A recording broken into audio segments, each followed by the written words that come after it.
How's it going, everybody? I'm the big guy. I am the best there is, the best there was, the best there ever will be. I am the one and only. There has been no one before me. There has been no one after me. Therefore, I am the only one, Jake Colby, the big guy. And welcome to Wrestling Made Simple.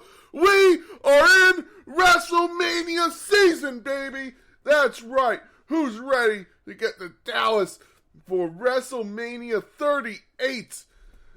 This week we will have the news of the week, followed by your SmackDown review, then a review of the final pay-per-view before WrestleMania, or premium live event, whatever you like to call them, WWE.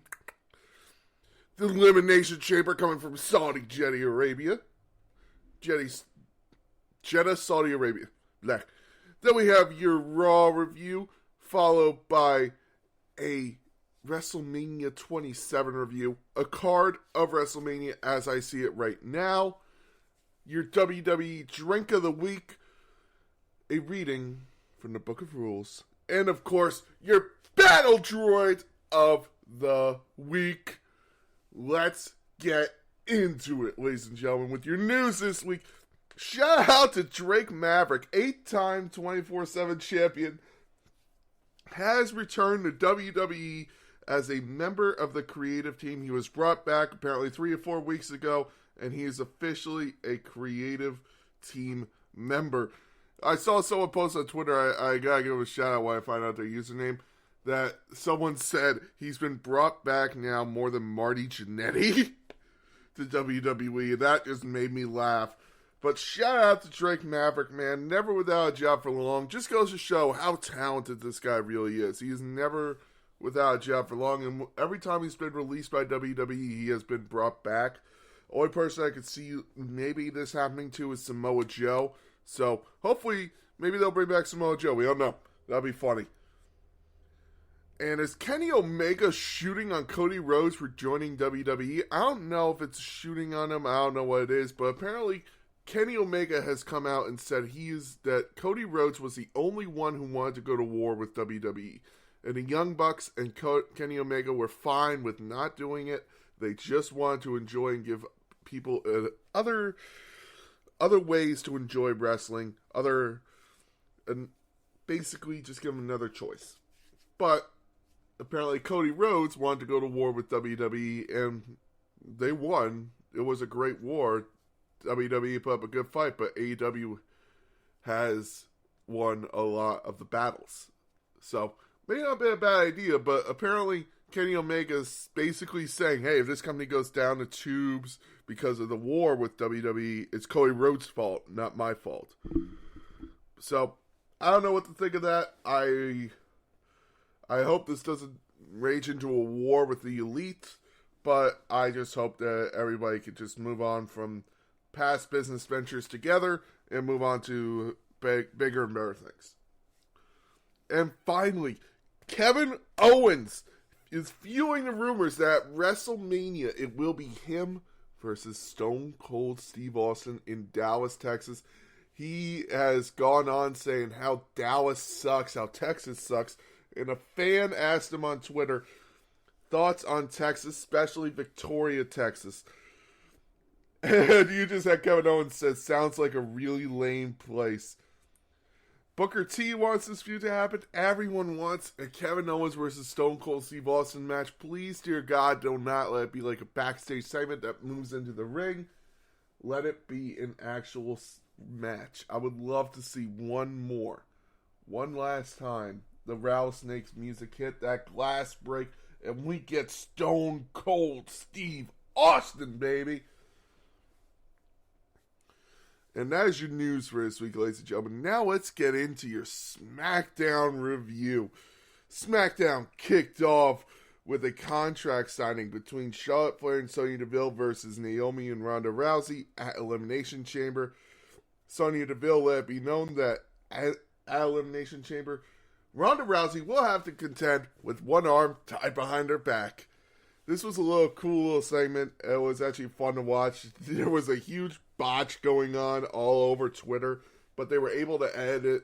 I remember watching it just going, oh, here comes the botch! But they were able to fix it. This SmackDown was pre-taped, so everyone could make it to Jeddah. So It was actually very smart of them for that. After this, we got Ricochet versus Sheamus with Ridge Holland at ringside. It was a good match, and I'm very happy to see Ricochet actually pick up the win here. But Ricochet did get it by his own means. It was Ridge Holland kind of distracting Sheamus on the outside, which kind of pissed me off. I really feel Ricochet and Cesaro are the most underused talents in the world right now. So, please give Ricochet a main event shot. Please. After this, we got a video package airing to talk about The Undertaker going into the Hall of Fame. Shout out to him. Undertaker is your newest Hall of Famer. I wish I could see him in one more match, but I get him finally hanging up the boots. I do. I want one more match, but Taker, thank you for everything you've done for this industry. Thank you for everything you've done for this business. Thank you for everything you will do for this business. Welcome to the Hall of Fame, brother. So they got a video package for The Undertaker going into the Hall of Fame. Then in the backstage segment, you saw Sami Zayn saying he plans to win back his Intercontinental Championship that he lost a year ago. And then we got a promo for Roman Reigns and Goldberg, which would be a match at Saudi Arabia. I will go into more in my Elimination Chamber review. After this, we got Ivar versus SmackDown Tag Team Champion Jimmy Uso.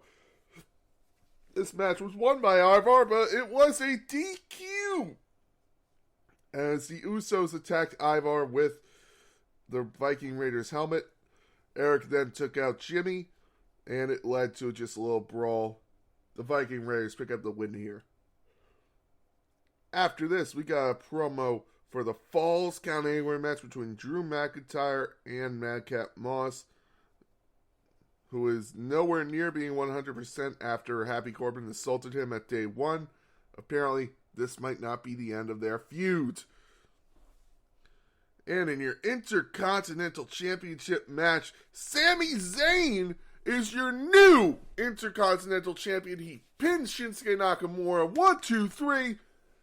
Intercontinental Champion Sami Zayn. Apparently, this is going to lead to a match with him and Johnny Knoxville at WrestleMania for the Intercontinental Championship.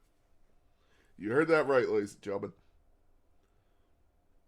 We then got Aaliyah in the backstage segment saying she was impressed with Ricochet's performance. I believe they actually did date. I'm not sure about that. I would need to go back and double check. I thought they dated, but I'm not sure.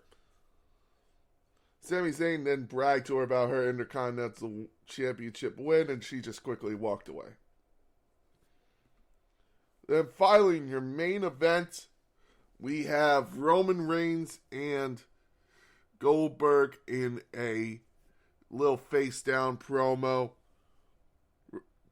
Roman Reigns going with that. He is going to Goldberg.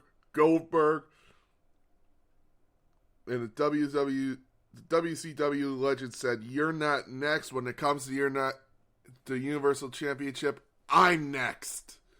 And that is how SmackDown went off the air. A very good go-home show for Elimination Chamber. Very good SmackDown. I really enjoyed it. I would have to give it a B+, if not an A grade. Very good SmackDown. I really have had trouble, because I guess they had time to edit it and make sure it looked nice. I really had trouble finding a problem with it. So, very good SmackDown. I enjoyed it. And now, ladies and gentlemen, let's go to Jeddah, Saudi Arabia for your Elimination Chamber review. My favorite pay-per-view of the year, Elimination Chamber, man. I always love Elimination Chamber. If it's not WrestleMania, it is the Elimination Chamber for me. It had a kickoff show with Rey Mysterio and The Miz. This was a nice little match. Good clash of the styles here of The Miz, who's a soft style, and Mysterio, who's a high flyer. I really enjoyed this match. Mysterio would pick up the win after Dominic was kicked out of ringside when The Miz threw him a chair and pulled an Eddie Guerrero. Shout out to Eddie Guerrero. And got Dominic kicked off of ringside. The Miz was able to pick up the win, and then they both hit the 619 on The Miz. This would lead to The Miz saying he needs a tag team partner later in the show, and he's going to go make a phone call. Who's it going to be? We'll get into that in my Raw review. The main show then kicked off with the Universal Championship match, Roman Reigns versus Goldberg. This was a great match for Goldberg. I mean, I enjoyed this match. Roman Reigns actually won this match by choking out Goldberg. Goldberg passed out in the guillotine. Holy fuck. I did not see that one coming. I thought it was going to be a spear that ends this. I thought it was going to be a jackhammer. Roman Reigns pulling off a jackhammer. But, nope, Roman Reigns picks up the win. This was a very good match, and I enjoyed it. After this, we got the Elimination Chamber, Women's Elimination Chamber to crown the number one contender for the Raw Women's Championship at WrestleMania. We have Bianca Belair, Alexa Bliss, Rhea Ripley, Liv Morgan, Doudrop, and Nikki A.S.H. So, it was a good match. I really enjoyed Alexa Bliss's return to the ring. And, again, I always say, amazing how far WWE has come in Saudi Arabia, where you couldn't even mention women on the show to having them have Elimination Chamber matches on the show. Excuse me. Bianca Belair would pick up the win. It was a very good elimination. If you're looking for a good Elimination Chamber match to watch, I'd recommend this one. I thought that everyone did their spots perfectly. Everyone had a great performance, very fun, very enjoyable, really good match. Bianca Belair would pick up the win and is your new number one contender at WrestleMania. WrestleMania is now EST. We then got Rowdy Ronda Rousey and Naomi versus Charlotte Flair and Sonya Deville with one arm tied behind her back. Charlotte Flair would make Sonya Deville tap out with an arm bar. Sonya Deville would reveal that her arm isn't actually hurt. She has two arms. Ronda Rousey's been tricked. Doesn't matter. Ronda Rousey still destroyed the fuck out of them. By the way, shout out to Ronda Rousey coming to the... Because all women have to wear stuff that covers their entire body.